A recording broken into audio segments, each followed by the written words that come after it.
Pronto. Gente, hoje eu quero agradecer a presença aqui de Roberto, um educador maravilhoso que eu tive o prazer de conhecer e de fazer um curso com ele, onde me abriu os horizontes e me fez adquirir mais conhecimento da temática da área da criança e do adolescente. Espero que vocês possam usufruir e beber dessa fonte de conhecimento. Roberta, com você. Por favor, se apresente, por gentileza. Muito bem-vindo mais uma vez. Quero agradecer a você pela disponibilidade, pela presença aqui hoje com a gente. Estou tentando ativar minha câmera, eu estou com um problema. Eu não sou muito... Eu não trafego bem no Teams, eu conheço... Ah, pronto, abriu. Bom, nós somos 12 na sala e, na medida do possível, quem puder abrir a câmera é importante, porque a gente não fica falando aqui no vácuo, tá? Não tem essa sensação de que estamos falando para uma tela preta. Sim. É um prazer enorme receber esse convite de Luciana, dessa instituição, né, a Unopar, importante no nosso estado, no Brasil, na formação de quadros para a educação e outras áreas que são importantes para a nossa consolidação do bem-estar social que compõe aí a democracia do Brasil. Importante pensar sobre isso. Nós vamos conversar essa noite, nos próximos minutos, a respeito de desenvolvimento integral, né, de crianças e adolescentes, e coloquei juventudes, porque a gente vai falar do ser humano na sua inteireza, logicamente a gente acaba puxando essa reflexão. E essa temática que a gente vai estar dialogando aqui, não é uma palestra, tá?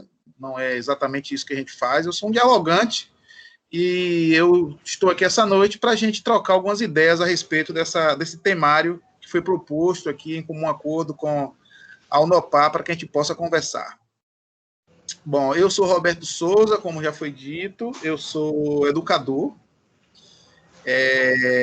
educador de formação, tenho uns namoros aí na área de filosofia, de teologia, sou pedagogo, enfim, atuo na área de educação pública desde o ano de 98, estou na rede pública de Camaçari, na rede municipal de Camaçari desde 2001, como coordenador pedagógico a partir do ano de 2006, numa escola aqui da comunidade onde eu moro, de onde eu estou falando com vocês agora. Eu estou aqui em Vila de Abrantes. Alguém conhece? Tem chat? Tem. Tem, Roberto. Vai se manifestando pelo chat, tá? Não fique em silêncio, se não quer abrir a câmera, beleza, mas para que a gente possa ter essa noção. Levantaram a mão aí, ó. Maria de Fátima levantou a mão aí, Roberto. Pronto, Maria de Fátima. Estou falando aqui, eu estou falando porque eu conheço muitas pessoas de Vila de Abrantes que formaram pela Unopar, que estudam pela Unopar. Então, enfim, conheço inclusive pessoas próximas a mim que tiveram essa caminhada acadêmica trilhada nessa instituição. E nesse momento eu estou aqui em Abrantes, na localidade de Fonte da Caixa, que é uma localidade periférica de Abrantes. Abrantes já é um distrito que ele pertence a Camaçari, mas ele fica meio que na periferia do município do ponto de vista das políticas públicas e de uma série de outras coisas. É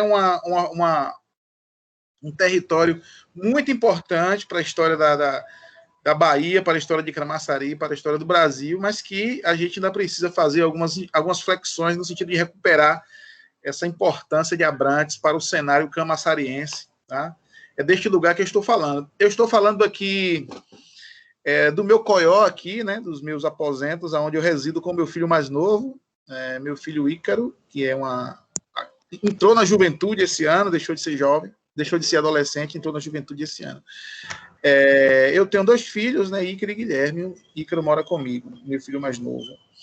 E durante um tempo da minha vida, eu tive a oportunidade de estar trabalhando com a temática de criança e adolescente para além da experiência como educador. Eu tive algumas oportunidades de estar dialogando com essa temática, quando fui também supervisor aqui de uma creche comunitária da minha comunidade, pertencente à Igreja Católica. Durante algum tempo, eu fiz essa experiência, lidando com crianças a partir de 3 anos de idade. Sou pai, como eu já disse, e durante algum tempo da minha vida, eu estive também no Canal Futura como analista de projetos da Fundação Roberto Marinho. Enfim, posto esse que eu acabei precisando me distanciar por conta da carreira acadêmica que eu comecei a partir de 2015, como pesquisador de currículo na Universidade do Estado da Bahia, no programa de educação de jovens e adultos, programa de pós-graduação em educação de jovens e adultos, onde eu tive a oportunidade de mestrar, e atualmente estou aí como membro do FORMAP, que é um grupo que pesquisa a formação de professores, autobiografia e políticas públicas, e o grupo Formace, da Universidade Federal, liderado pelo professor Roberto Sidney Macedo, que estuda currículo. Então, essa é a minha área de atuação, essa é a minha experiência pessoal e profissional, e é desse lugar que eu vou trazer algumas reflexões para a gente conversar aqui a respeito desse tema que foi proposto. Como eu disse, esta não é uma palestra, a gente vai conversar, eu trouxe até alguns slides aqui para sistematizar um pouco do que a gente pensa, mas a minha proposta é que a gente possa ir colocando aqui na mesa algumas reflexões que são relevantes para a compreensão desse tema ligado à questão do desenvolvimento integral. E esse tema, ele vem agora em julho, não à toa, a gente tem agora em julho a efeméride, né, que é alusiva à promulgação do Estatuto da Criança e do Adolescente, que é uma lei, tá? Uma lei muito importante, lá da década de 90, que foi sancionada no governo Collor, né? E que ela é fruto de toda uma reflexão histórica a respeito do que é a questão da criança e do adolescente e a sua centralidade na nossa sociedade. E é importante a gente trazer essa reflexão, porque ele está aqui comigo. Eu tenho aqui um Estatuto da Criança e do Adolescente, é uma edição publicada pela DPIA Editora, e essa edição ele traz uma reflexão.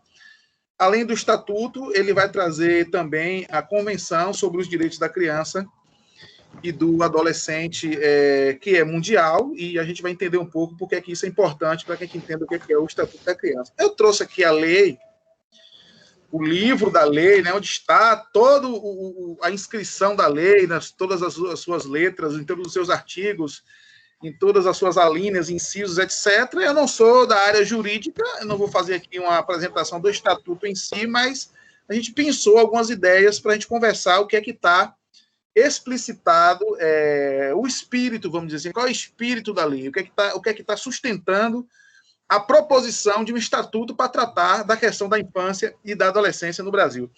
E um outro motivo de eu estar mostrando aqui a lei em si, porque eu quero fazer um convite para vocês, porque quem está na área social, de alguma maneira lidando com temáticas ligadas à educação, assistência a pessoas, precisa conhecer o Estatuto. Mas precisa conhecer o Estatuto, de abrir o Estatuto e ler o Estatuto, não pelo WhatsApp, não é pegar aqueles textões, porque normalmente, talvez essa seja, no Brasil, uma das leis mais comentadas e uma das menos conhecidas, porque existe um mito de que há no Estatuto da Criança e do Adolescente todo um arrazoado de artigos para proteger bandidos mirins, né? Do mesmo jeito que tem uma discussão muito séria a respeito, muito superficial a respeito do que é a questão do que são os direitos humanos. As pessoas falam de direitos humanos como se direitos humanos fossem salvo-conduto para bandidos, sem, contudo, conhecer pelo menos o que é a Declaração Universal dos Direitos Humanos. Então, convido, né, desde já, para quem não conhece, ele está essa edição minha aqui está impressa, mas ele está disponível na internet, em PDF, para que a gente possa abrir o Estatuto e dar uma olhada quais são os sentidos que encerram essa importante legislação brasileira sancionada lá na década de 90. Então, importante pensar como isso é valioso. Eu trouxe uma outra referência aqui para a gente conversar, e eu já vou começar a compartilhar minha tela com vocês. Dentro dessa reflexão do que é a questão do diálogo e não da palestra, porque eu vou trazer uma ideia freiriana. Eu sou freiriano por formação, tá? Eu tenho uma história ligada à educação popular.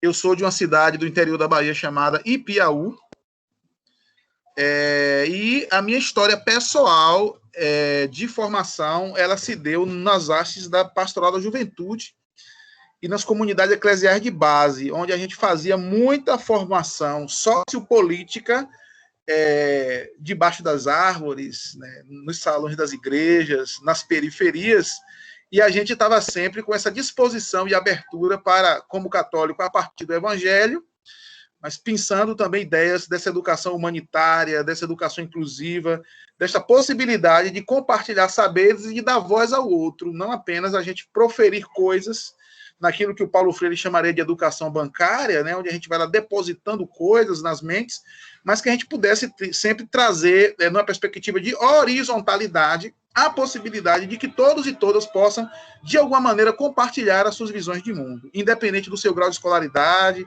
independente da sua idade cronológica, independente da sua condição socioeconômica, mas na perspectiva da educação popular, toda e qualquer visão de mundo, ela é igualmente relevante, e por isso ela deve ser pronunciada, ela deve ser compartilhada.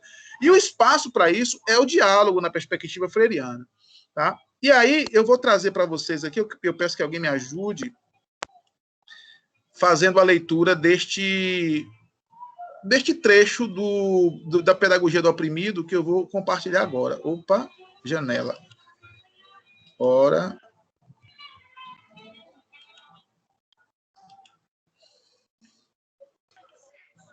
Nosso boa noite a quem está chegando agora, tá bom? Minha tela está compartilhada para vocês. Agora, tá sim. Pronto, beleza. Alguém aí da roda onde nós estamos dialogando, por favor, abra o microfone e faz comigo a leitura desse trecho aqui, do Pedagogia do Oprimido, o livro que eu acabo de mostrar para vocês. Quem gostaria, por favor? Fátima, você está com a mão levantada. Você quer falar alguma coisa? Isso. Diga, Fátima. Fátima? Oi. Você está aí, Fátima? Se você quiser, Alberto, eu leio. Pronto. Eu queria uma outra pessoa, senão fica eu e você aqui nesse bate-bola. E não é, como eu disse, uma palestra, é um diálogo. Quem gostaria? Bora, pessoal, não sejam tímidos, não. Em Pedagogia do Oprimido, a respeito do diálogo, Freire nos traz algumas ideias, dentre elas, esta aqui. Quem, por favor, gostaria de ler? Sua tela, Roberto, está com a primeiro slide. Prof, tá me vendo? Não, meu amor, não estou te vendo, não. Ainda não, Roberto. Está ainda com o primeiro slide, diálogos convergentes. Eu liguei minha câmera. Ah, que chato. É Julie que está falando? É, prof. Oi, Julie. Continua com o primeiro slide? Continua com o primeiro. Descompartilha aí, vai. Compartilhe novamente. Eu ia ler o texto, mas não estão conseguindo me ver. Peraí. Não, agora foi para o terceiro. É o segundo, né? Isso. Agora pronto, Julie. Pode ler. Estou te vendo agora. Vou começar. E agora? Perfeito.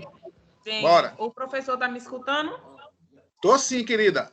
Pronto. Vamos lá. O diálogo é uma experiência, é uma exigência existencial.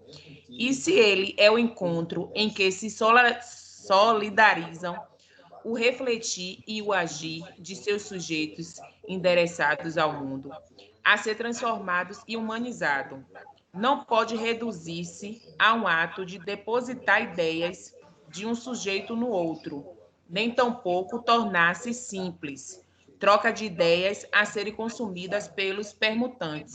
Legal. Olha aí. Então, a ideia que o Freire vai trazer em Pedagogia do Oprimido, ele tem um capítulo nesse livro, e quem for de educação, principalmente, está aqui conosco nessa sala, eu faço um convite também a conhecer o Pedagogia do Oprimido, que é uma obra marcante do pensamento freiriano. Ela foi publicada na década de 60 e ela, ao contrário do que muita gente também em relação a Paulo Freire, por conta de não conhecer, acaba fazendo afirmações extremamente rasas a respeito do pensamento freiriano. O Pedagogia do Oprimido, ele não é uma teoria a respeito da educação, ele é uma reflexão a partir da prática, né? praxis no pensamento freiriano, dialogando também com outras hastes progressistas, vai ser aquela ideia de um pensamento sobre a ação e um pensamento que retroalimenta a própria ação. Isso é praxis. Tá? Ela está num lugar que vai convergir princípios epistêmicos, que se vai pensar não apenas no empirismo, ou seja, que as coisas não são apenas fruto da prática pela prática, a prática cotidiana sem reflexão, ela é uma prática que pode nos conduzir a determinados labirintos que a gente, sem a reflexão, não é capaz de sair nem de melhorar os nossos próprios caminhos. A praxis vai ser, então, nesse sentido, a possibilidade que nós, seres humanos, enquanto pensantes, temos a capacidade de, na medida em que a gente experiencia uma determinada prática, a gente também é capaz de refletir sobre ela. Então, o Pedagogia do Oprimido são ideias a respeito de processos educativos e alfabetizadores, mas que não são ideias colocadas a partir de uma perspectiva meramente teórica, mas é uma perspectiva de experiência também. Então, é importante a gente situar a obra no seu tempo, no seu espaço e no seu contexto histórico, até para a gente fazer justiça com a grandeza e a profundidade que ela possui. E no segundo capítulo de Pedagogia do Oprimido, Freire vai exatamente fazer uma alusão ao diálogo, no terceiro capítulo, melhor dizendo, ele vai fazer uma alusão ao diálogo como esta ferramenta extremamente relevante e fundamental para a implementação dos processos educativos libertadores. Nesse sentido, o que é o processo educativo libertador? É aquele que se contrapõe a situações de opressão. E é importante a gente pensar como em 2021, hoje, nesta data, a gente está aqui fazendo uma reflexão a respeito de diálogo nessa perspectiva de praxis e como esta reflexão ela continua sendo extremamente atual. Minha tela passou ou continua anterior? Vai me dando feedback. Continua ainda com o texto da Pedagogia do Oprimido. Pronto. Beleza. Eu acho que não vai funcionar o compartilhamento na maneira como eu estou pensando. Então, eu vou compartilhar o slide assim. Vocês conseguem ver agora? Sim. Pronto. Então, você clicando nessa taçazinha, você não consegue, não? Eu consigo, mas ela não vai para a próxima. Então, é melhor eu ficar aqui com ele, entendeu? E a gente vai conversando. Porque é muito para orientar a nossa fala. E aí, pensando etimologicamente, gente, pensando nesse diálogo como essa ferramenta este caminho, essa escolha metodológica e como ela é importante para que a gente possa compartilhar situações, experiências e de construir aprendizagens coletivamente, de uma maneira horizontal, vamos pensar um pouco dessa questão etimológica do diálogo. O que é o diálogo? O diálogo, do ponto de vista epistemológico, ele vai ser composto por duas palavras que são entremeadas pelos sentidos latinos e grego. O dia, que quer dizer através, e logos, que significa palavra, estudo, tratado. Pensar como a palavra ela é extremamente relevante para o nosso programa educativo que quer construir saberes coletivos e de relevância social. Pensar sobre isso. E como a palavra ela vai ser fundante nessa perspectiva, né? Nós nos diferenciamos dos outros seres terrenos, dentre outras coisas, por possuirmos a capacidade de nos comunicar mediante a linguagem, tá? E isto é quando a gente vai olhar a história daquilo que Vygotsky vai chamar de filogênese, de ontogênese e de sociogênese, nós vamos entender como essa história humana, em toda a sua escala evolutiva e todo o progresso experimentado por essa evolução, ela vai ter exatamente na construção da linguagem e na capacidade de aperfeiçoar os instrumentos de construção e de expressão das palavras como alguma coisa fundante para a nossa história humana. Isso em todos os aspectos, tá? Então, Vygotsky vai trazer no seu pensamento, em boa parte da sua obra, a obra de Vygotsky, a respeito do desenvolvimento humano, ela faz uma escolha epistemológica e profunda pela linguagem como categoria essencial, e ele vai nos trazer que também é um conhecimento ligado à questão da língua portuguesa, duas ideias que são muito importantes. E gostaria muito que a gente refletisse nisso para a gente entender qual é a importância do diálogo nesse processo de construção de saberes. Vygotsky vai trazer a ideia de signo e significante. Ele situa ali na fase do nosso desenvolvimento inicial, quando a criança ela tem ali algo em torno dos 2 aos 5 anos de idade, onde a gente está criando todo o nosso processo de construção e aquisição da linguagem, ele vai colocar o estágio evolutivo, o estágio de desenvolvimento como gatilhado pelos processos de construção do que ele vai chamar de abstração. Os processos mnemônicos superiores, eles são acionados na medida em que a gente vai desenvolvendo a nossa capacidade de abstrair. E a palavra faz isso. A palavra é a possibilidade de evocarmos ideias sem que necessariamente o significado daquela ideia, do ponto de vista concreto, esteja presente. Tá? Dialogando um pouco com a ideia do desenvolvimento cognitivista preconizado por Piaget, a criança, quando ela está nesse processo de construção da linguagem, que ela está no processo de criar as noções de abstração, ela também vai passando daquilo que no pensamento piagetiano vai ser chamado de fase das operações concretas, né? E vai onde a criança necessariamente, para entender a importância e o sentido das coisas, ela precisa tocar, e aquela fase das perguntas, né? O que é isso? E não adianta você dizer para a criança não tocar, porque ela vai querer, de alguma maneira, tocar aquilo, a não ser que você faça uma mediação e ela perceba por que é que não deve determinadas coisas serem tocadas. Mas a criança vai passar por esse processo de construção das ideias e da abstração, também nessa fase, dialogando com a ideia do desenvolvimento cognitivista de Jean Piaget. E Vygotsky vai nos dizer que, quando a gente vence essa etapa de criação da abstração, nós damos saltos qualitativos no nosso desenvolvimento. E ele vai ressaltar a importância do processo educativo exatamente ali, atuando na zona de desenvolvimento proximal, mediando o sentido que é o sentido mais concreto do mundo para o sentido mais abstrato. Isso significa o quê? Agora, por exemplo, quando a gente já está com o nosso processo de maturidade plenamente construído, para a gente é muito fácil hoje a gente dizer assim, evocar uma determinada coisa e essa coisa via nossa mente. Por exemplo, nós não estamos falando aqui nesse momento a respeito de helicóptero. Olha que coisa mais esdrúxula. Mas quando eu falo para vocês a palavra helicóptero, vocês imediatamente evocam o que é um helicóptero. Ou seja, vem a imagem à cabeça do helicóptero. E além da imagem, vem o sentido. O que é um helicóptero? Para que serve um helicóptero? E se a gente tivesse um conhecimento um pouco mais aprofundado do helicóptero, nós poderíamos, inclusive, pensar... Alguém já andou de helicóptero aqui nessa sala? Alguém sabe como é que o helicóptero foi criado? Quem inventou o helicóptero? Alguém sabe o que é que significa a derivação que criou a palavra helicóptero? Então, vejam como uma palavra, quando a gente já está com o nosso processo de amadurecimento consolidado, ela vai evocar uma série de relações. Na fase inicial do desenvolvimento da criança, isso nem sempre isso quase nunca vai acontecer, porque a experiência sociogenética da criança ainda está numa fase muito inicial. Mas na medida em que ela vai tendo a capacidade de abstrair sobre as coisas, ela vai dar saltos qualitativos no seu desenvolvimento. Vejam como a palavra é importante. Percebe?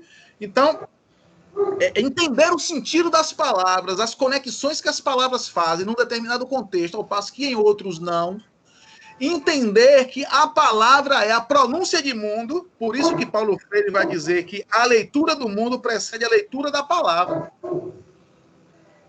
No seu A Importância do Ato de Ler, lá do ano de 1982, lá na página 9.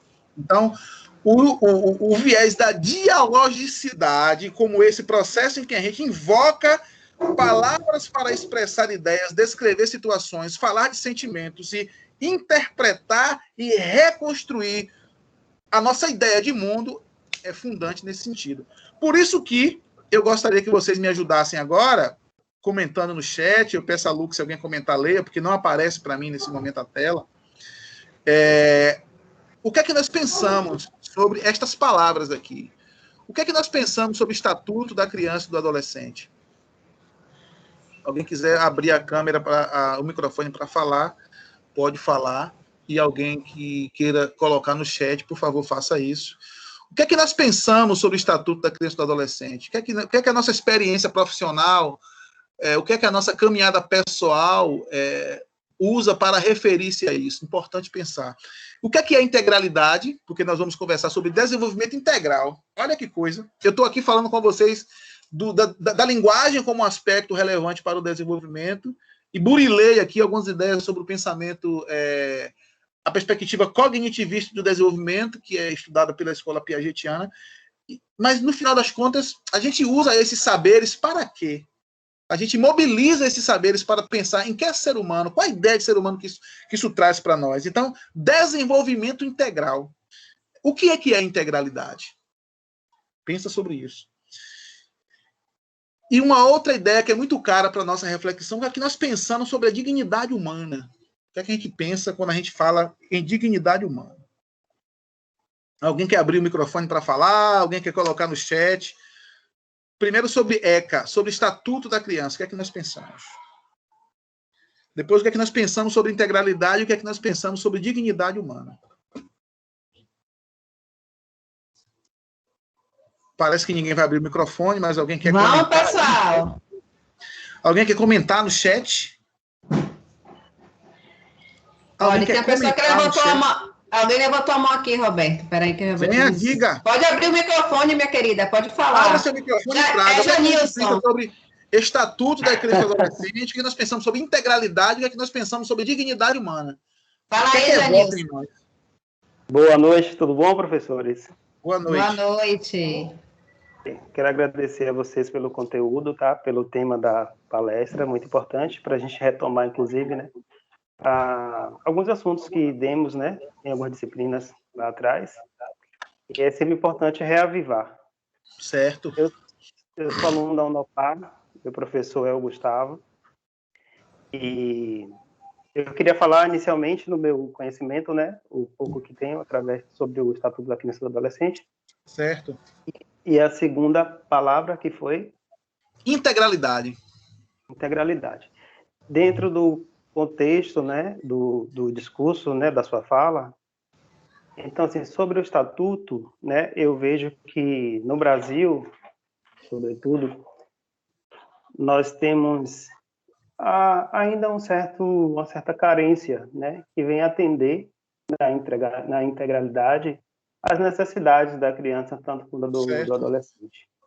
Existem, né, algumas medidas protetivas e nem sempre é de grande valor, né? Certo. Mas que, de alguma forma, já colabora, né? E, de repente, se não houvesse, seria um pouco mais difícil. Mas, perpassando pela educação, eu penso que o Estatuto da Criança e do Adolescente poderia priorizar, ter um olhar, né, mais apropriado, com mais prioridade para a criança e o adolescente, tendo em vista que na educação é a base que vai formar o adulto, né? Ele está tratando a criança e o adolescente que lá na frente será um adulto, né? Então, assim, as leis, as medidas, muitas das vezes, elas vêm como uma forma de até engessar o pensamento do indivíduo enquanto criança e adolescente, que na geração de hoje tende a se valer disso, né? Então, assim, pegando assim umas questões mais atuais no jornalismo, a gente tem visto, né, muitos jovens praticando coisas perigosas, assaltos, por exemplo, né? Então, assim, é preciso haver políticas públicas da forma mais abrangente para que esses jovens possam enxergar esse estatuto como algo que ele possa desfrutar melhor e buscar melhores condições de vida, né, para que a lei possa favorecê-los de alguma forma, né? Então, tem aí, se a gente for tentar aprofundar pela questão da educação, em meu ponto de vista, eu acho que o Estatuto da Criança e do Adolescente deixa a desejar, né? Nós temos aí várias nomenclaturas que diz que favorece isso, aquilo, mas que quando você vai buscar o acesso, acaba sendo dificultoso. E muitas vezes esse jovem, ele desiste, a família desiste, muitas vezes pela falta do conhecimento, acaba ficando para trás e esse jovem acaba ficando à mercê das vulnerabilidades que a vida oferece.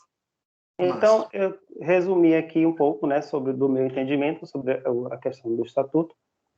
E a outra palavra, quero aprofundar um pouco sobre os teóricos do que você acabou de citar, né, sobre Piaget, Vygotsky e, inclusive, o Paulo Freire, né? Dentro desse contexto, é importante trazer à luz a questão da educação construtivista, né? Que vai entrelaçar aí com todas essas formas de aprendizado e de ensino, né? Porque não existe docência sem discência, não é verdade? Então, Paulo Freire, ele traz a questão de que, de fato, o professor tanto ensina quanto aprende e que deve haver, sim, essa interação, essa troca de informações entre professor e aluno no mundo atual. É importante que haja essa comunicação, né? Que o aluno consiga desenvolver as atividades também pelos seus conhecimentos, né? Se a gente for buscar um pouco mais pela teoria de um teórico que, se recorda, o nome é Gallagher, né? O nome dele. Vocês já ouviram falar? Acredito que sim. Estão me ouvindo? Estou ouvindo, sim. Ele traz a teoria que ele fala, a teoria da ampulheta, né? Que é aquele objeto que a gente vira e a areia começa a descer. Vai descendo pouco a pouco, aí depois você vira de novo e ela começa a descer ao contrário, como se fosse medir o tempo. Certo. Então, ele traz essa reflexão, né, teoria da ampulheta, que quer traduzir, né, a vida do indivíduo, sobretudo quando criança, em que ele, quando nasce, a pergunta, a questão problema, né, dessa teoria é o seguinte: quando o indivíduo nasce, ele começa a agregar o que ele aprende no mundo, mas ele também já traz consigo algumas informações, né? Ou ele apenas vai agregando o que ele vai aprendendo no mundo, né? E aí existe essa questão, ao meu ponto de vista. Eu acredito que as pessoas já nascem, já trazem, né, de maneira empírica, algumas valências, né? A criança já sabe que ela já sabe mamar, muitas vezes. Ela já chora, né? Ela já consegue se coçar. Já tem alguns movimentos empíricos, né? Então, à medida em que ele vai se socializando com o mundo no qual ele vive, né? Seja com a família, onde quer que seja, ele vai agregando mais valores, mais conhecimentos. Massa. E aí, tinha uma questão que eu ia falar também de Piaget. No momento que você estava falando, eu estava vendo as reflexões, mas agora fugiu um pouco a memória. Massa.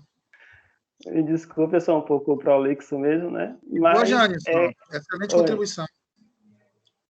Ok. Então, é sobre isso, tá bom? É a minha contribuição. Espero que tenha, de fato, contribuído. Tem, claro. Então, muito bom trazer essa perspectiva dessa ideia da integralidade. Ela é importante porque, para a gente conversar sobre estatuto e conversar sobre desenvolvimento integral, tem três coisas que são muito importantes na minha leitura, né, na minha hermenêutica, na maneira como eu lido com essa questão da construção histórica, social e do sentido que o próprio ECA vai ter, e a gente vai conversar um pouquinho sobre isso aqui. E aí eu acho que mobilizar essas ideias, a ideia da integralidade, ela vai nos ensinar algumas coisas que são muito importantes. Contudo, até para pensar um pouco do que é esse estatuto dentro do cenário brasileiro, a gente precisava rapidamente burilar algumas ideias relacionadas com o próprio conceito de infância que a humanidade cunhou, teceu e que implementa socialmente. Hoje, em 2021, em diversos países do mundo, e no Brasil não é diferente, nós temos referências legais que vai nos colocar, e nós temos estudos construídos nas diversas áreas do conhecimento humano, na pediatria, na ciência médica, né, na psicologia, na educação, na biologia, que vai nos dizer que a criança e o adolescente, eles são seres em desenvolvimento. Tá? A gente vai ter vários saberes que vão nos referenciar para isso. Né? Você trouxe aí um debate a respeito do que é a própria consolidação da psicologia como um campo de saber reconhecido e validado. Ela tem muito a ver com as hipóteses que se criou a respeito de como esses seres humanos se desenvolvem e em que momento da vida algumas coisas elas são consolidadas, apresentadas, e em que momento isso já está devidamente instalado na nossa experiência corpórea humana mundana. Tá? Então, mas não é óbvio que na história da humanidade a criança e o adolescente tenha sido sempre, a infância e a adolescência tenha sido sempre esta fase olhada com esse filtro que a gente olha hoje na atualidade. Tá? A gente tem alguns teóricos que estudam sobre isso. Né? Philippe Arrier, por exemplo, é um estudioso desse tema, um francês. Ele nos ajuda a refletir um pouco sobre a ideia de infância, notadamente no período da Idade Média, através da iconografia que se tinha da infância. E aí ele tem uma série, no livro dele, História da Construção Social da Família e da Infância, salvo engano o título é esse, ele vai nos mostrar que até mais ou menos ali o século XVI até o século XVII, criança era infância, a palavra infância, né, o sentido que tinha, sobretudo na cultura europeia, era de uma ideia de imaturidade. Então, infância não necessariamente se referia a um período da vida do nosso desenvolvimento, mas ela era um comportamento humano. Então, alguém podia ter uma idade já de 30, 40 anos e, por ser extremamente irresponsável, poderia receber o nome de infante. A infância em si, ela não se referia a um período maturacional, onde há toda uma disposição que, do ponto de vista orgânico e psíquico, a gente está em desenvolvimento, mas a infância em si era um comportamento, né, social. Então, que no início da nossa vida, pelo fato da gente não saber falar, da gente não saber caminhar, da gente ainda não ter autonomia para se alimentar sozinho, nós precisamos de todo um processo ali de assessoria, entre aspas, que nos ajude a conquistar esse espaço. Tá? Então, passado isso, passou essa fase, uma vez que você já consegue se alimentar, que você já anda, que você já se expressa, você não era mais criança. Aí, quando você vai olhar para a iconografia da época, você vai encontrar, por exemplo, meninas com 6, 7, 8 anos e meninos vestidos, por exemplo, como adultos. Aquilo revela de como a infância era percebida. Então, a partir do momento em que você criou autonomia, você não é mais criança. Isso podia vir muito cedo, 6, 7 anos. Você vai ver as roupas. Por exemplo, a ideia que nós temos hoje de que as crianças devem ser... de que a gente não deve falar algumas coisas na vista de criança, nem fazer algumas coisas na vista de criança, isso não existia lá. Então, uma vez que as crianças já estavam com autonomia construída, por exemplo, a elas era dado acesso a muitos ambientes de adultos. Tá? Inclusive, essa questão da privacidade nos lares medievais em relação à infância, ele não existia. Por exemplo, os adultos praticavam sexo com as crianças na mesma cama. Isso não era uma questão para a infância da Idade Média. Tá? Então, desde muito cedo, a infância e a adolescência estavam encaminhadas, por exemplo, nas famílias nobres, para os interesses de expansão do reino, de manutenção do poder. Então, se falava a respeito de casamento com meninas desde muito cedo, e com meninos também, desde 7, 8 anos de idade. Essa era uma ideia muito, muito presente ali. Tá? Então, a ideia de infância medieval, na obra de Philippe Arrier, onde ele vai pensando essa iconografia, ele vai nos mostrando como isso vai se transformar apenas a partir do século XVII, com a institucionalização da escola, com toda uma reflexão religiosa que vai colocar na infância como esse período inicial de não corrupção, e que nós precisamos, tanto quanto possível, proteger as crianças do ambiente corrupto que os adultos vivem. E, nesse sentido, a fé cristã vai ressaltar a infância de Jesus. E vai fazer uma outra coisa que também na Idade Média não era muito comum, que é essa ideia de família. Nós temos uma ideia de família recente, pai, mãe, criança, que não é uma ideia que a humanidade tem desde sempre, porque os laços de vínculo na Idade Média eles estão muito situados no poder. Então, um mesmo homem, um mesmo rei, ele tinha filhos aqui ou acolá, e isso não é uma coisa que gerasse algum tipo de constrangimento moral para quem quer que seja. Tá? Uma outra ideia muito interessante da gente pensar da infância, por exemplo, na Idade Antiga, as crianças tinham tão pouco valor que algumas escavações arqueológicas vão encontrar corpos infantis na estrutura das construções. As crianças eram usadas como base de construção. Então, a irrelevância que tinha. Um outro dado importante da gente pensar, e aqui não é um anacronismo, para que a gente não fique olhando para esse espaço como não um julgamento a respeito da história, é uma recuperação mnemônica para a gente entender como a ideia de infância é uma construção social, não está dado desde sempre. Tá? Quiçá de adolescência. A palavra adolescente ela vai surgir em alguns contextos muito mais tarde, principalmente no século XX, para se referir a outros dispositivos ideais, não em relação a isso que nós temos na atualidade. Tá? Pensa, por exemplo, na infância, o que é a ideia de infância no Brasil colonial. As mulheres da nobreza não amamentavam seus filhos, quem fazia isso eram as escravas. Acontecia isso por uma série de questões, as crianças morriam muito cedo, a gente não tinha vacina, as pessoas não estavam imunizadas em relação a alguns males, então era muito, muito, muito comum as crianças falecerem antes do primeiro ano de vida, falecerem até os 5 anos de idade. Quantos e quantos de nós, por exemplo, aqui, os nossos avós, sabemos que os nossos avós tiveram vários filhos e nem todos ficaram vivos. E isso lá, até o século XIX, era muito comum. Então, o apego afetivo que existia à criança, ele era próximo de zero. Para vocês terem uma ideia, os irmãos Grimm, eles escreveram no século XIX, 1817, se eu não me engano, uma história de dois irmãos que foram colocados na floresta para se virarem. Né? As famílias pobres, é uma época de muita escassez de alimento. Então, as famílias pobres, quando estavam apertadas, que não acessavam comida, elas costumavam, em algum momento, ou doar seus filhos nas rodas, né, para as ordens religiosas que cuidavam de crianças, ou simplesmente colocar na floresta, para que eles se virassem. Então, não havia aquela coisa de priorizar a criança. Se eu estou com fome, eu vou priorizar meus filhos, e porque eles estão em desenvolvimento. Não existia isso na Idade Média. O que existia era, eu já estou consolidado, eu sou um adulto, eu já passei por essa fase. Se não tem comida, eu vou colocar eles na floresta para que eles possam se virar e lá mesmo se eles conseguirem se dar bem, ótimo, senão que morram. A história que os irmãos Grimm contam dessas duas crianças que são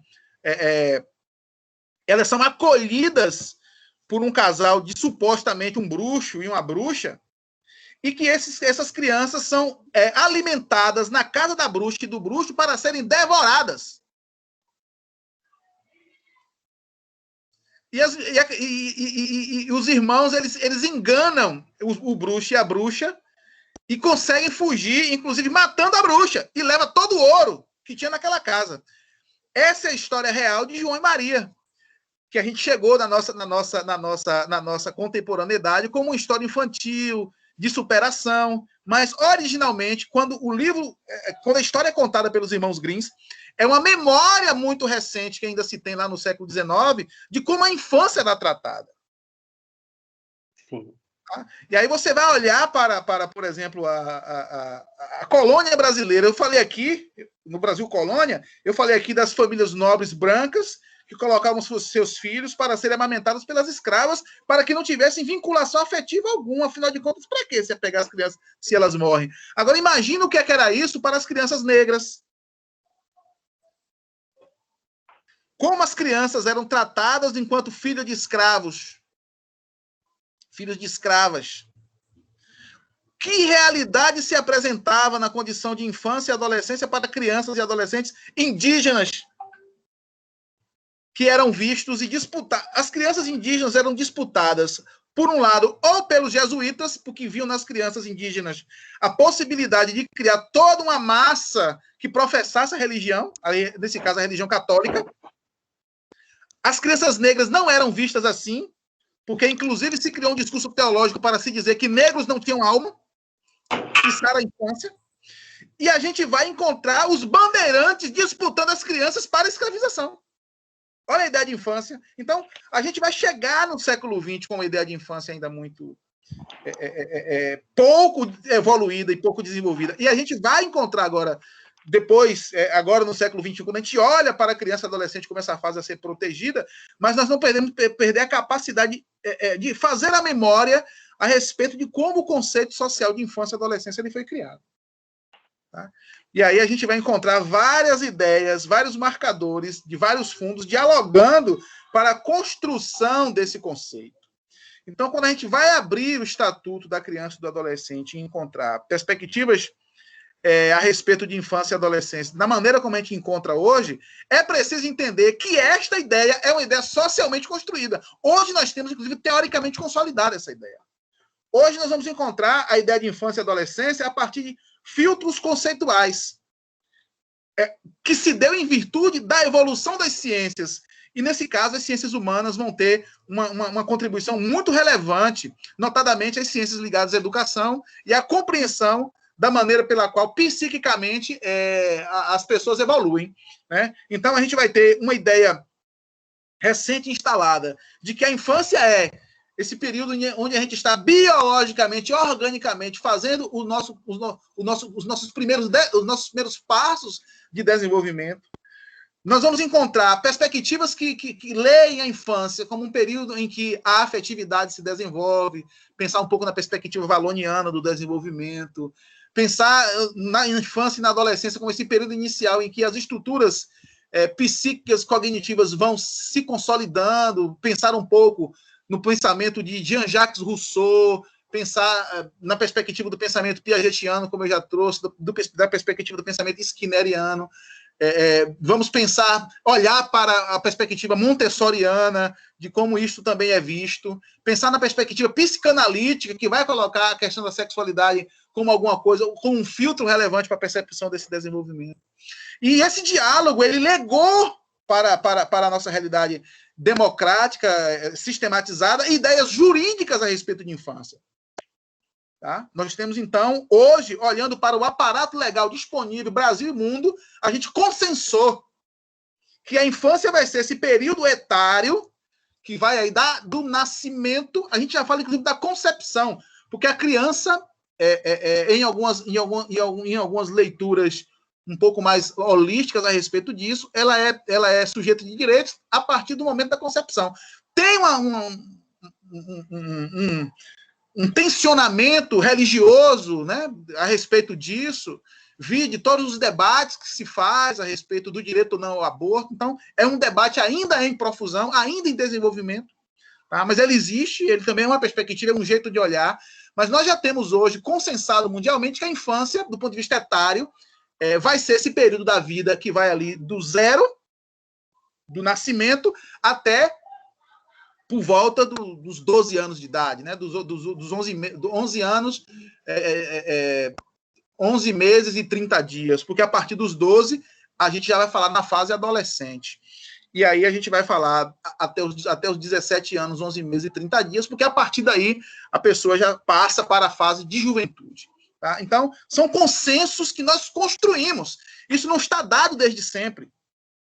E aí, ainda pensando de Vygotsky, é importante recuperar isso sociogeneticamente, como a nossa prática social ela foi instalando em nós essa perspectiva de infância. E os filtros conceituais que a gente usa para pensar sobre isso, eles têm a ideia de serem universalizantes, mas a gente vai pensar um pouco aqui de como a prática social nem sempre vai funcionar dessa maneira objetiva, como a letra da lei, nesse caso o estatuto, preconiza.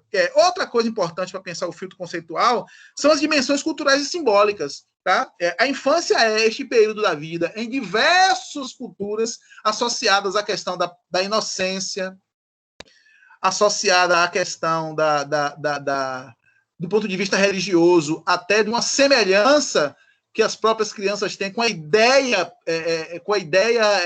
mais profunda do que é o verdadeiro sentimento cristão. A gente vai ter isso. A gente vai ter em algumas culturas o período da infância como um período de ritos de iniciação para a vida, né? Na nossa cultura ocidental, por exemplo, a gente tem a questão da debutante, né? Da menina que passa a fase, uma segunda fase do seu desenvolvimento de maturacional a partir dos 15, né? Nós temos lá, agora tem se perdido mais isso, mas a festa da debutante, o baile da debutante, que recuperam a ideia de quando a menina já está apta, né, ao casamento, né? Originalmente a ideia da debutância é isso. Nós vamos ter, em determinadas culturas no Brasil, de povos originários em outros espaços do mundo, os meninos participando de determinados ritos quando eles estão aí no final dessa idade. Então, tem uma série de dimensões culturais e simbólicas que vão concorrer para a nossa compreensão do que é a infância, do que é a adolescência.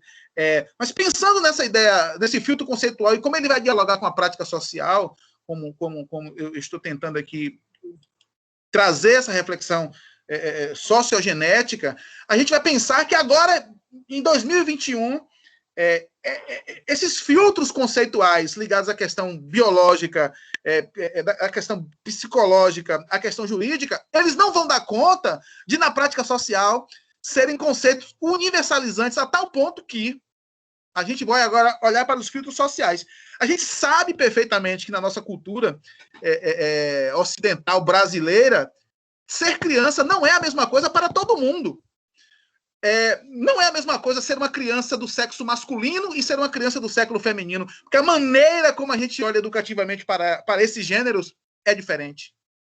A gente educa meninos de um jeito e meninas de outra. A gente olha para o aspecto biológico, a gente olha para a composição anatômica, a gente olha para o aparelho reprodutor e desde muito cedo a gente vai encaminhando maneiras de educar diferenciadas em função do órgão sexual.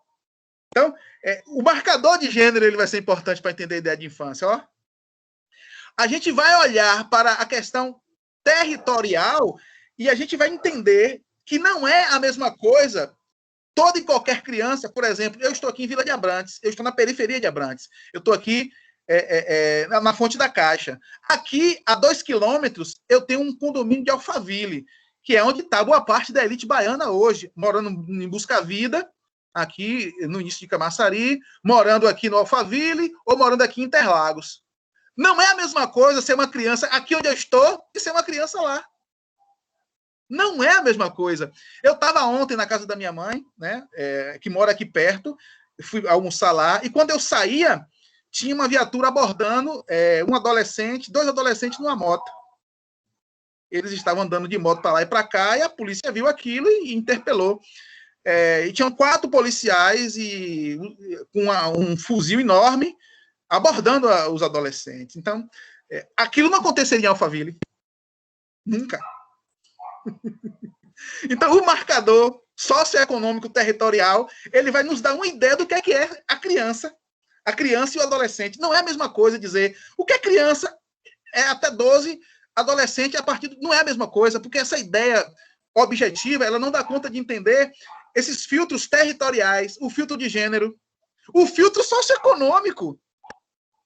Agora, na pandemia, onde a gente teve todo um agravamento do cenário socioeconômico, gerador de desemprego e de repactuação da produção material da vida, a gente sabe que os efeitos danosos que a pandemia causou nas crianças pobres é muito maior do que causou nas infâncias mais abastadas, nas adolescências mais abastadas.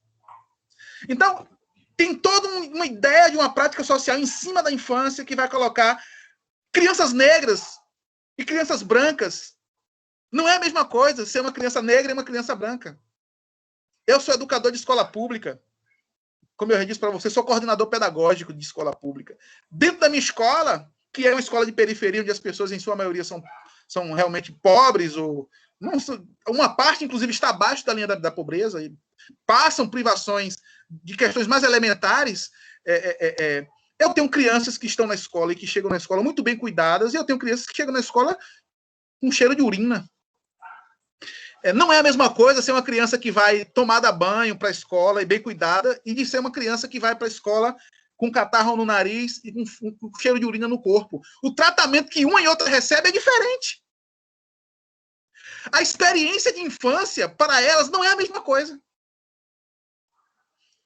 Então, a prática social ela vai ter esse filtro importante e fundamental para que a gente traga essa ideia do que chamamos de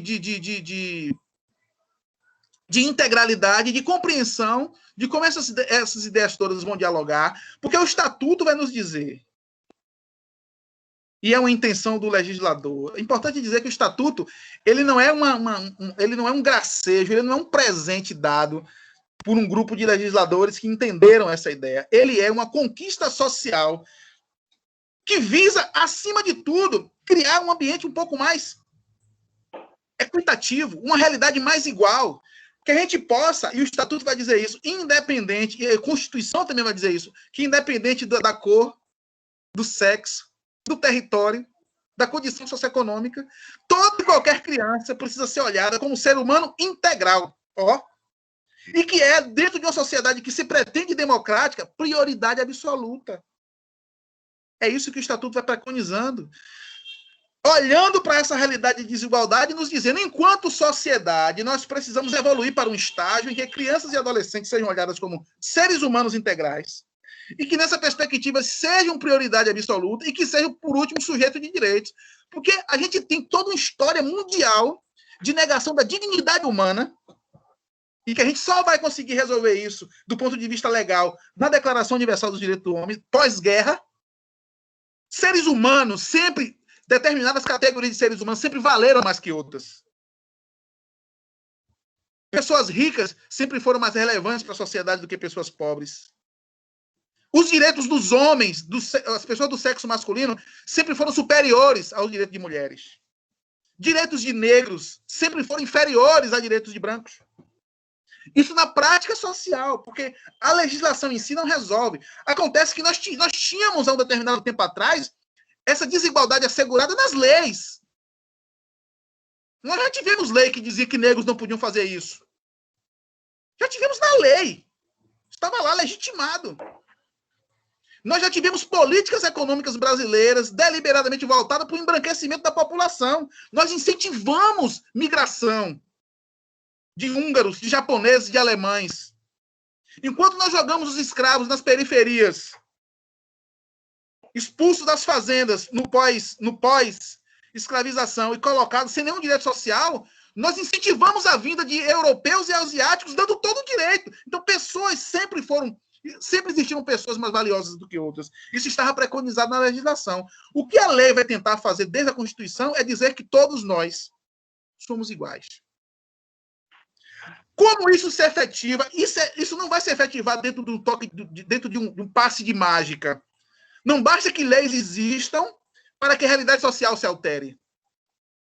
Porque a realidade presente é uma construção pretérita.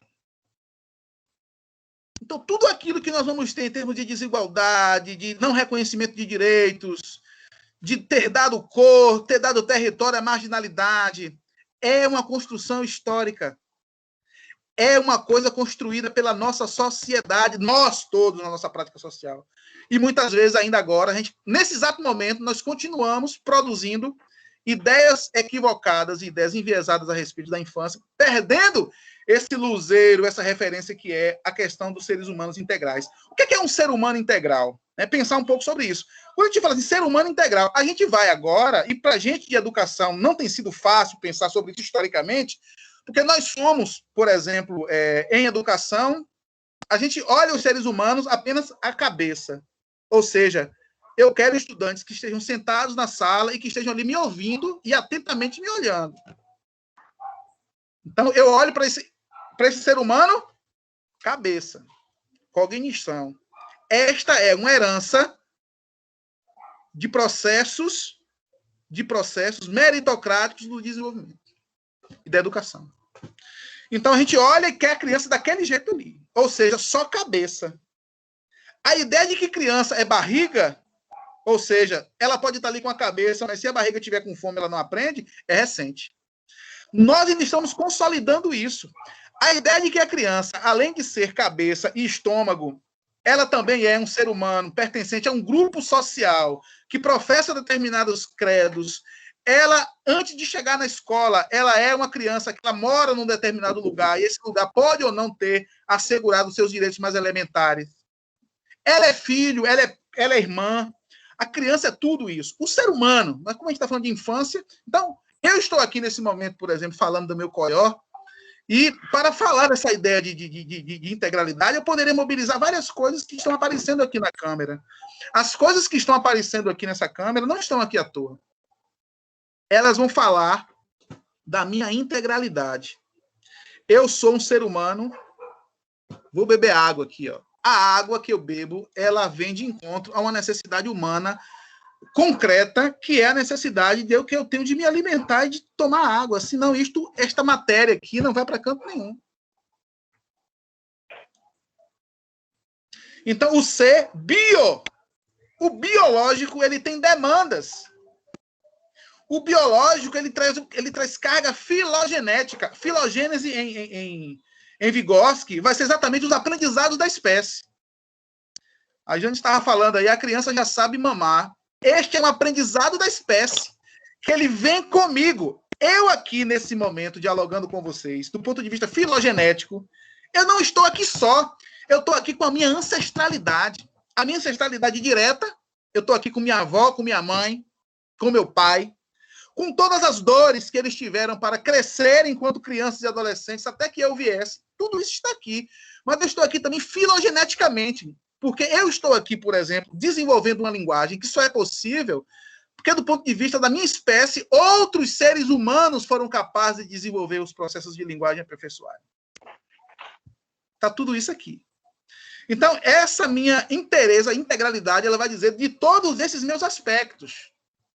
Ele vai dizer desse meu aspecto biológico, ele vai dizer desse meu aspecto social, vai dizer desse meu aspecto cultural, ele vai dizer do meu aspecto psíquico, do meu aspecto espiritual. Então, olhar para os seres humanos integrais é olhar para seres humanos que possuem em sua constituição todos esses aspectos, portanto, que somos sujeitos multideterminados. A minha multideterminação, ela vem em função da minha integralidade. E para pensar um pouco mais sobre essa questão, a gente mobiliza um pouco do pensamento de Edgar Morin. Dentre os muitos livros de Edgar Morin tem um livrinho bem usado nos ambientes educativos, que é Os 7 Saberes Necessários para a Educação do Futuro. Edgar Morin, ao lado de Jacques Ardoinot e outros teóricos e outros pensadores dessa escola, ele desenvolveu a ideia da multirreferência. A multirreferência que dialoga com a complexidade.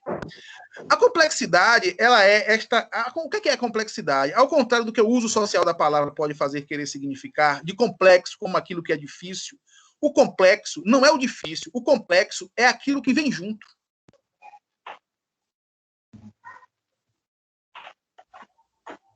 Somos seres complexos. A nossa complexidade, ela se situa nessa compreensão da nossa multideterminação. A ideia mais metafórica que nós poderíamos conversar a respeito de complexidade é pensar no tear. Né? O tear. Nós que hoje, no século XXI, consumimos roupas sintéticas que vêm da China ou de outros lugares, pode ser que, de repente, a gente não figurativamente, nem seja óbvio para a gente o que é um tear, que é aquele instrumento bem rudimentar que faz a tecelagem artesanal. Colocar fio a fio ali do lado para fazer um colete. Fio a fio ali do lado para fazer uma camisa. E a gente, quando olha para a camisa, a gente enxerga o objeto camisa. Mas quando a gente vai aprofundar o que é a camisa, a gente vai entender que um tecido, ele não é a soma, mas ele é um diálogo perfeito entre vários fios. Isso é a complexidade. Quando a gente olha para a camisa pronta, a gente vê a camisa, o uso social que se fez do pano. Ele serve para que eu possa ficar ornado, aquecido, apresentável. Mas o que está dentro de uma camisa diz respeito a uma quantidade de fios que foram usados para tecer, mas ela vai dizer também do trabalho do agricultor que plantou o algodão, se a camisa for de algodão. Ela vai dizer das horas de trabalho que o tecelão artesanal utilizou para compor o tecido. Se esse tecido foi feito numa fábrica, vai dizer, inclusive, das relações de trabalho que são estabelecidas naquele ambiente. E, infelizmente, uma camisa pode falar, inclusive, de trabalho escravo, porque nós temos mundo afora muitas tecelagens baseadas em exploração de trabalho, inclusive de crianças. Então, a complexidade é eu pensar em tudo isso. Tá? Pensar em tudo isso. A complexidade e a multideterminação, ela vai nos colocar diante de um outro desafio, que é o desafio do conhecer a complexidade, a multideterminação e a integralidade. Conhecer é um processo não apenas de um decifrar epistemológico, mas o conhecer ele vai exigir uma experiência, muitas vezes, dolorosa. Do ponto de vista epistemológico, a palavra conhecimento, que vem de cognoscer, ele vai dizer daquilo que nasce junto. Então, conhecer uma coisa é entender o que nasce junto com ela. Tá? Então, é importante a gente pensar e se refletir sobre isso para a gente entender o que é essa ideia do diálogo com a integralidade, do prioridade absoluta e dos seres humanos, crianças e adolescentes, como seres integrais.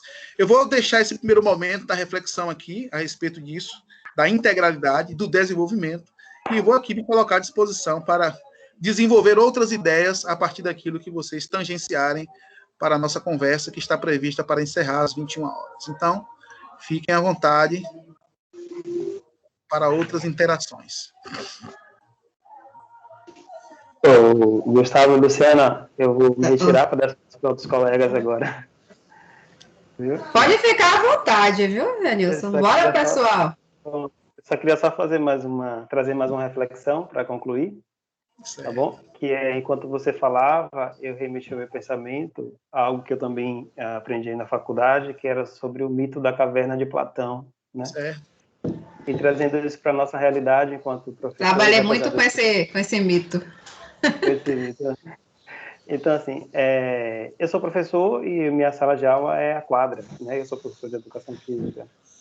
E a gente está todo o tempo com os jovens, com os adolescentes, e muitas das vezes na quadra a gente até trabalha com um pouco mais de um tipo de emoção, uma certa variação, né? Porque ali tem as disputas, né? Tem uma série de coisas, além do momento atitudinal, né? Que é aquele momento que a gente dá de fala para o aluno, ao final da aula. Então, assim, para nós, enquanto professores, a reflexão que eu tive sobre o mito da caverna de Platão é que, de muito do que você falou, que você trouxe para a gente, ainda é a nossa realidade, né? Quando você vai ver as diferenças que existem, né? Vai de cor de pele, vai de questões de diferenças financeiras, intelectuais, etc., a gente acaba tendo alguns enfrentamentos na vida e dificulta e muitas vezes até ajuda. Mas, voltando para Platão, se você percebe que existe uma luz sinalizando que existe possibilidades de vida, né, fora do âmbito que você vive, vida eu quero dizer que existem outras possibilidades, você vai olhar um pouco mais à frente e você vai encontrar caminhos para que você possa se desenvolver, buscar, mudar e sair daquela zona a qual você está. E aí, trazendo um pouco também sobre essa questão do desenvolvimento, né? Falando sobre Vygotsky, que ele vai falar da ZDP, né? Que é a Zona de Desenvolvimento Proximal, em que a criança, Vygotsky vai dizer que a criança ela já traz também consigo algumas informações, juntamente com o professor. Por exemplo, o professor vai começar o primeiro dia de aula, ele tem o plano de aula dele, o que é elaborado, o que é, né, desenvolvido pedagogicamente. Então, ele vai chegar na sala, vai apresentar a proposta, mas ele vai começar, de repente, a montar uma estratégia e, a partir do que aquelas crianças já sabem, ele vai começar a partir dali, ou seja, a ZDP, Zona de Desenvolvimento Proximal, a partir do conhecimento que elas já têm, né, que elas já trazem. E, a partir daí, começa a desenvolver. E entrelaçando sobre a questão dos jovens que vivem em bairros diferentes, né? Essa questão socioeconômica, essa questão social, essa questão de políticas públicas, trazendo também à luz mais um conteúdo também que foi passado na educação física sobre os parâmetros curriculares, né? E dentro dos parâmetros curriculares nós temos o quê? Nós temos ali os temas transversais, né? Que o professor, ele, ao início do ano, nos encontros pedagógicos, é desenvolvido os temas transversais, em que em algum momento ali da aula ele vai falar, por exemplo, sobre o Estatuto da Criança e do Adolescente. Ele tem um planejamento de aula que já está programado para o semestre, mas um momento ou outro ali, na fala dele, na aula, ele vai lançar luz sobre o tema transversal daquele período. E isso são questões que vai abrangendo, que vai trazendo para o aluno, né, conhecimentos, curiosidades, para que ele possa ir despertando e percebendo que existem, né, caminhos a serem pesquisados. Concluindo, eu fiz uma comparação, enquanto você falava, sobre essa questão das castas, né, que são as divisões de classes, né, perpassando pela Revolução Industrial, né, que as crianças eram utilizadas como ferramentas de trabalho, né, muitas vezes na máquina a vapor, como a máquina era como se fosse como se chama, um cano, uma manilha, né, e muitas vezes para o carvão chegar até lá, no final, não tinha ainda recursos, né, máquinas apropriadas para isso. Então, as crianças menores, fossem elas pobres, né, fossem elas negras ou pobres, e pobre aí já é negro e branco, ou até mesmo algumas crianças com certo tipo de deficiência, elas eram utilizadas como ferramentas para levar esse carvão até lá no final e chegar lá jogar o carvão. Quando jogava esse carvão, elas recebiam o quê? Aquele vapor no rosto. Então, elas saíam, tadinhas, né? E aí morriam por uma série de complicações. Tem um museu ali, Museu da Misericórdia, no Centro Histórico Salvador, que trata muito dessa questão do Brasil colônia, né? E aí a gente vai ver lá naquele museu muitas coisas que retratam, que trazem essa reflexão desse tempo qual você explanou agora aí. Enfim, essa é a minha contribuição. Vou deixar o espaço para os colegas, senão eu vou ficar falando aqui também. Desculpe. Espero ter colaborado, tá? Tranquilo, fique à vontade. Fique à vontade. Naili levantou a mão aí, Roberto. Naili? Vem, Naili. Oi, boa noite. Olá, boa noite. Eu só não vou abrir minha câmera porque eu estou no 4G e aí minha conexão vai ficar ruim. Eu quero saber, Roberto, no seu ponto de vista, em relação ao ECA, quais os direitos que você acha hoje em dia as crianças, na verdade, são violadas? Quais os principais direitos que elas têm, mas hoje em dia são violadas, são canceladas? No seu ponto de vista, quais os principais?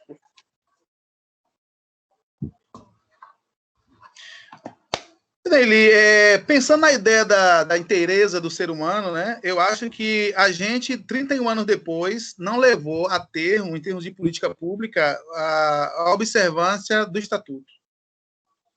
Ele é uma lei extremamente hostilizada, muitas vezes por meios conservadores, etc., por meios reacionários, melhor dizendo, mas ele não foi plenamente observado. O que é que, do ponto de vista social, assegura direito de criança e adolescente? Dinheiro.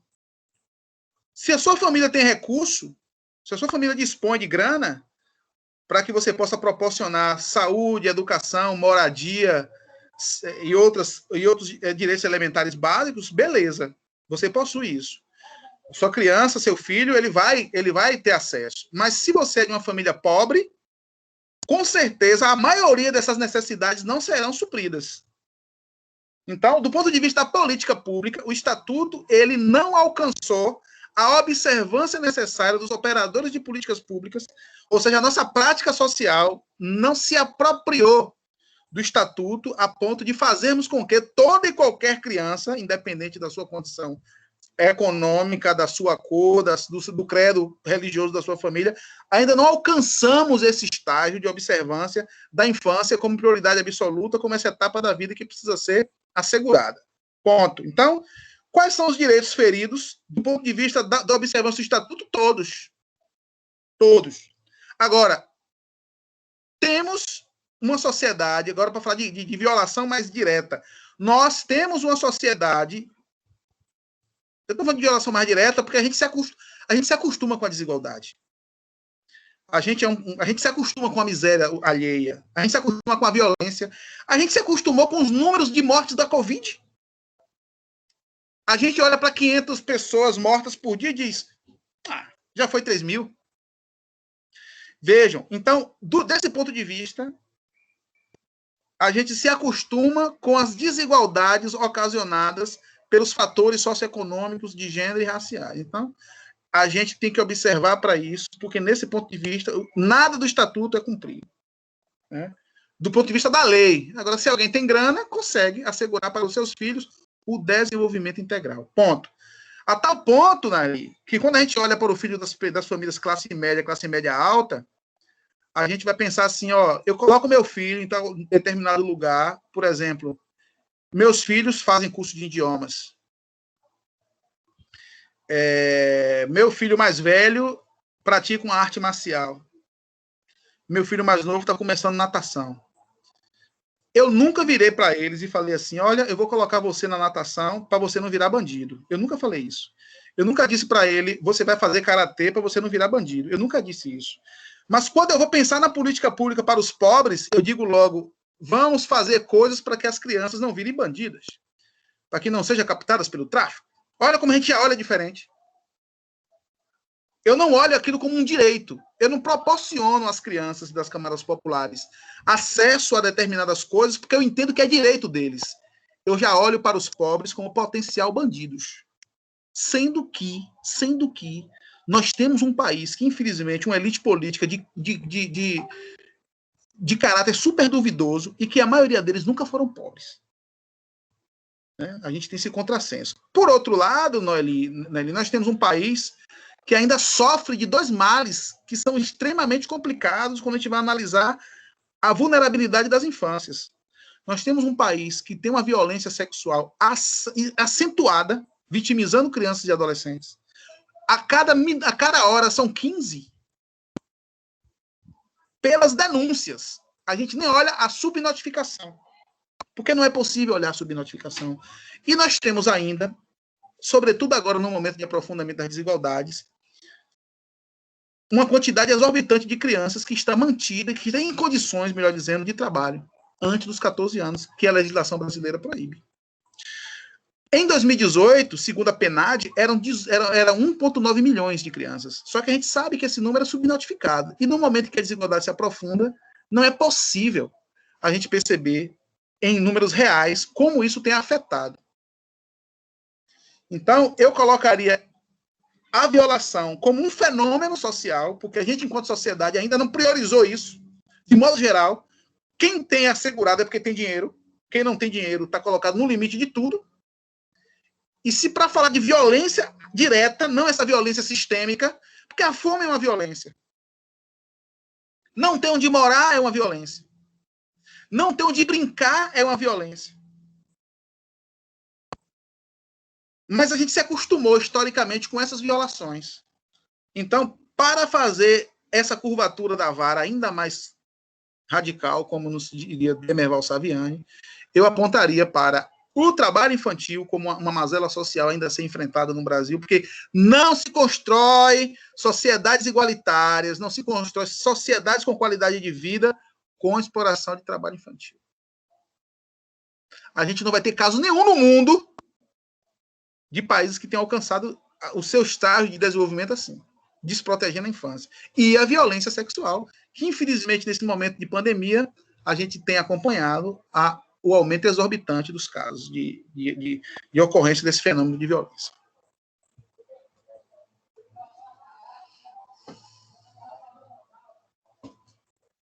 Fiquei até sem fôlego.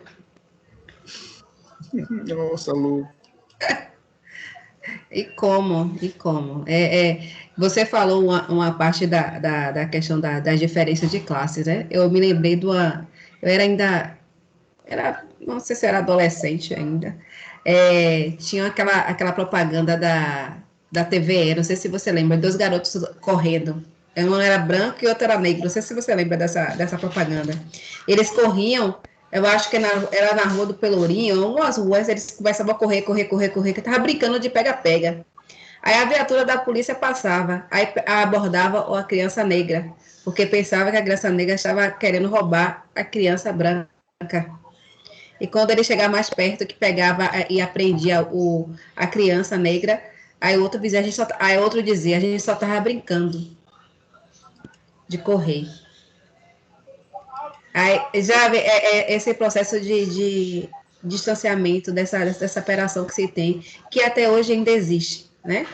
Infelizmente, a gente tem, hoje aqui na capital, a gente tem a DA e a DERCA, né, que são delegacias especializadas, que ainda altamente preconceituosas nesse sentido, na abordagem com esses adolescentes na rua, e que, infelizmente, ainda o preto, pobre, ainda é penalizado nesse processo. Me lembro das minhas histórias, dos meus atendimentos com adolescentes em conflito com a lei, que a gente vê claramente isso, né?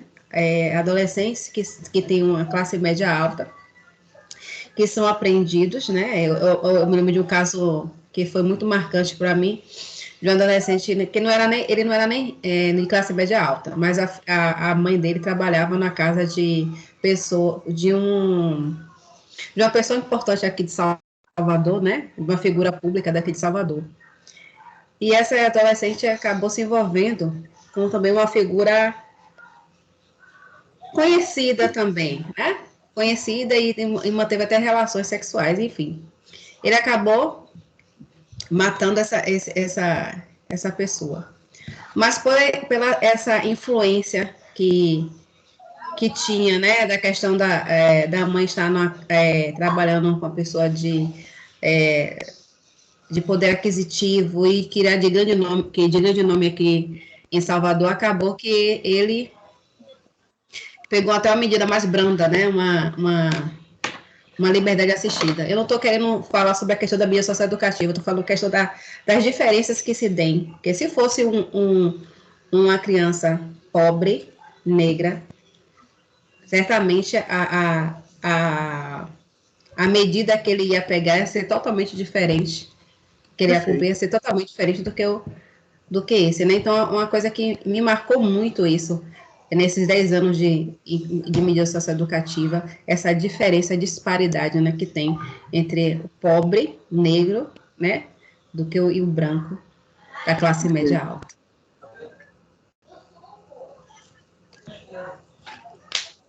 Bora, meu povo, fala aí. Estão com vergonha?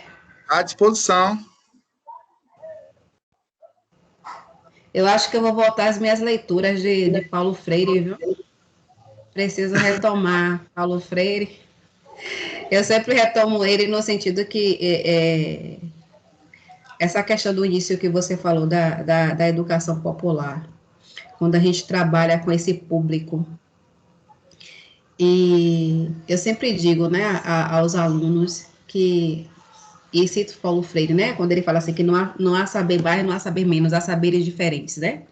E é com esses saberes que a gente compreende, que a gente entende. Eu sempre digo assim, trago para dentro da minha casa, né? Assim, minha mãe tem não sabe nem ler nem escrever, mas tem um conhecimento excepcional. Eu queria ter um terço do conhecimento que ela tem. E esse conhecimento que ela me passa me fez ser a profissional que eu quero cada vez mais melhorar enquanto profissional, enquanto professora, enquanto atendimento com aquele outro que está ali, me fez enxergar aquela família, aquele adolescente que não sabe se expressar, que não sabe ler, que não sabe escrever, a metodologia que a gente possa estar aplicando com esse público, independente de saber ler ou não, mas a gente tem que saber respeitar as diferenças e saber respeitar os saberes que eles nos trazem. Eu acho que isso é muito mais importante do que você pegar, ser um PhD e chegar na hora você não saber lidar com essas diferenças, não saber lidar com essas relações. Então, eu trago muito Paulo Freire para mim, para minha vida, para o meu cotidiano e para minha prática profissional. E eu fiquei encantada quando você falou dele, porque ele me encanta e cada dia, para mim, está muito mais presente. Legal. Bora, povo! Todo mundo está tímido hoje, viu, Roberto? Será que o povo está aí? Eu acredito que tá. Julie, você já está de torso, Julie? Ó, o Janilson aí de novo. Posso falar mais um pouco ou deixa a Julie falar agora? Deixa a Julie falar. É a Julie. Seu áudio está desativado. Ative seu áudio. Ative. Conseguiu? Aí, pronto. Oi, amor. Pode falar. Eu saí um pouquinho aqui, que eu estava lavando o cabelo, mas diga aí, prof, que é para eu falar. Essa foi boa. Mas foi rápido. É você que tem. Janilson fugiu, não foi? Não, o Janilson tá aí. Janilson tá aí. Janilson, aí ele tá comendo. Vou falar, desculpe. Vale, amor. Roberto. Oi. Eu queria a sua opinião sobre a questão, né, que me chamou a atenção no passado, quando nós tínhamos nova geração um pouco mais atrás, nós lembramos muito do Shopping Guatemi, né, que era um grande shopping em Salvador, né, e logo veio o Shopping Salvador. E a partir daí ficou muito nítido, né, a separação, né, as separações de classe.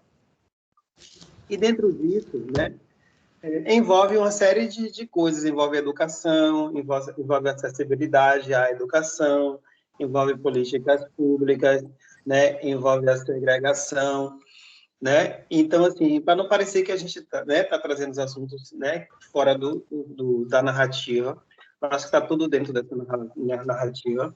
Então, assim, teve momentos em que nós víamos, pelo menos que eu vi, muitos jovens querendo ter acesso a algumas alas dos shoppings, né? E os seguranças ali de prontidão para não deixar que aqueles jovens acessassem aquele espaço. E, ao circular pelo ambiente, você passar a notar a grande massa da população dos bairros periféricos dominando no sentido de ser maior volume de pessoas naquele ambiente. E quando você vai para o outro shopping, você começa a perceber que, em algum momento, esses jovens começam também a disputar, não digo disputar, a palavra disputa fica meio pesada, mas querendo dividir espaço com esses jovens de classe média alta, esses, né, que nunca viveram a pobreza e que nunca andaram de ônibus. Então, e aí, volta e meia, existem os conflitos, né? Porque essa proibição, essa imposição, essa impostação dos seguranças claro que ali tem que evitar algum momento de briga, de situação, mas que a gente nota claramente que esse comportamento desses jovens, deles serem impedidos de acessar alguns lugares, e eles quererem, sim, né, estar e acessar, que é um direito deles, né? Então, assim, e que muitas vezes acaba desencadeando para um outro tipo de situação, como uma violência, uma briga. Mas, na minha opinião, o comportamento desses jovens e eles estarem dividindo espaço e a reação, né, da burguesia, do shopping, né, para com esses jovens, isso para mim quer dizer alguma coisa. O comportamento deles, eles estarem nesse espaço, irem vestir aquela roupa que de repente a gente vai olhar e vai recriminar porque aquela moça está com aquele shortinho, aquela saia curta, aquele rapaz está com aquele boné, aquela sandália, aquela bermudona, mas na cabeça dele, passando por todas essas questões que a gente vem trazendo, né? ele está com o melhor dele, ele está vestindo o melhor que ele tem, a melhor roupa que ele tem, ela está vestindo a melhor roupa que ela tem como referência de vida que ele tem para ela, não está se sentindo ridicularizada, nem ele. Eles estão se sentindo muito bem vestidos, porque é a roupa nova, né? É o que eles se sentem bonitos. Queria que você explanasse, né, a sua opinião com relação a essa questão. Olha,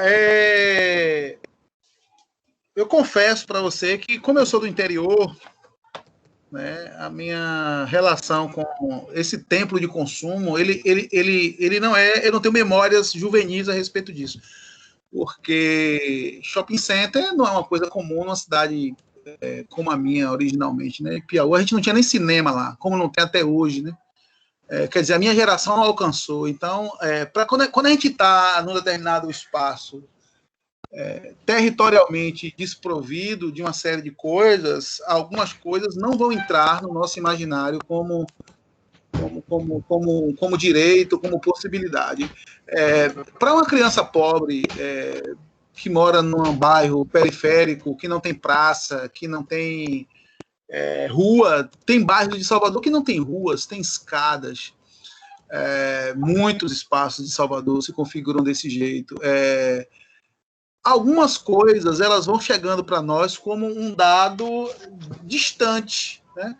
Não faz parte do meu processo de amadurecimento, de interpretação do mundo e da criação de referências e da minha cosmovisão. Não chega aos meus sentidos como dado de interpretação do mundo, acesso a certas coisas, porque isso simplesmente não faz parte do meu cotidiano. Quando a gente vai para uma realidade de uma cidade extremamente desigual, como é Salvador, e não é diferente em outros espaços, mas pensando aqui concretamente, o ato de um jovem periférico, morador de um bairro estigmatizado, sei lá, penso num jovem do Uruguai, um jovem de Saramandaia, ou mesmo um jovem de Pernambués, que está ali na cara dos shoppings que você citou. Esse ato dele se encorajar para adentrar aquele espaço é possível, sociologicamente falando, uma atitude transgressora. Porque, efetivamente, aquele espaço ele não foi feito para acolher essas juventudes. O shopping é um espaço feito para pessoas que têm dinheiro e vai lá gastar. Essa pessoa pode ser pobre, pegar o seu salário e ir lá e gastar, mas estar no shopping, a ideia dele, ele é um espaço do consumo por excelência. E se ele é um espaço do consumo por excelência, ele vai ser todo provido para tratar bem as pessoas que possuem recursos financeiros, as pessoas que, historicamente, conseguem ter acesso a recursos, a dinheiro, para que adentre aquele espaço e possa, portanto, consumir ali dentro. Tal. Então, o layout, o tratamento, o acolhimento, ele é... E no Brasil, quem tem dinheiro, a gente sabe, tem cor, quem tem dinheiro tem um determinado perfil, um determinado fenótipo, tem uma determinada maneira de se vestir, classicamente eleita como a maneira mais adequada, e o shopping... A ideia circulante ali é exatamente uma ideia que vai valorizar esse tipo de perfil. Eu passei por uma situação no shopping em Salvador há uns 10 anos. Eu trabalhando no canal Futura, na Fundação Roberto Marinho, eu tinha um iPad, né, que ela fazia parte do trabalho, e eu queria usar o iPad para fazer apresentações por slide em data show, e eu não tinha o cabo do iPad. E aí eu quis ir até a Nagem, que é uma loja, né, dessa de informática, para ver se eu comprava o cabo. E eu entrei na loja, eu estava, enfim, cabeludo, e uma mochila nas costas, e uma calça surrada, tal. E entrei lá, né, que é como eu me visto, eu sou assim. E eu estava lá procurando esse cabo. E no espaço onde estavam os cabos, não tinha dizendo o que aquele cabo fazia. se ele era usado para quê. E aí eu ficava olhando e não conseguia entender se aquele cabo servia ou não para o que eu queria. E ficou um rapaz atrás de mim, em pé, e ele me olhando, e eu perguntei para ele se aquele cabo que estava ali servia para aquele objetivo que eu queria. Aí ele virou para mim e falou assim, não, eu não sou da parte de vendas, não. Eu disse, você está fazendo o que atrás de mim? Eu sou da segurança. Aí eu disse, você está me vigiando, é isso? Ah, porque você está aí há 10 minutos mexendo nessas coisas aí, sua atitude é suspeita. Aí a coisa começou a ficar, né? Teve um desfecho não tão agradável, nem para mim, nem para ele, porque ali era uma clara iniciativa de racismo, etc. Então, aquele espaço ali não era um espaço... Eu não parecia alguém que pudesse ter um iPad, sabe?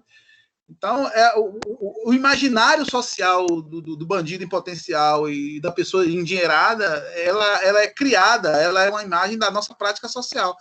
E aquele segurança, individualmente ali, ele estava tendo uma atitude racista, mas eu não posso isolar a atitude dele apenas como da iniciativa dele somente. Ele está ali a serviço de um imaginário social construído em torno de pessoas que podem ou não estar à vontade ao frequentar aquele espaço ali.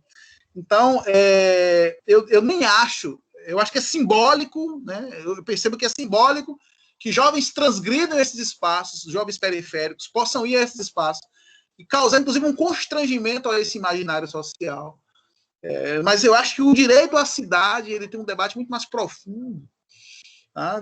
Que a gente pode usar isso como símbolo, mas que eu preciso questionar quantos jovens de um bairro periférico de Salvador, por exemplo, eles conseguem ter transporte para frequentar espaços culturais, quantos jovens conseguem ir à praia, enfim, pagando um ônibus, porque o direito ao transporte, ao ir e vir, não tá consolidado.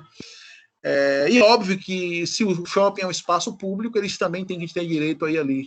Então é um debate simbólico que a gente não pode perder de vista, mas que ele tem um imaginário social a respeito do que é o shopping, que nós precisamos desconstruir na sua gênese, que não é apenas se o jovem vai ser ou não bem tratado naquele espaço, mas o que a gente tem de marcador socioeconômico, de marcador de raça, tudo isso ele vai convergir para criar esse tipo de situação, esse tipo de cenário.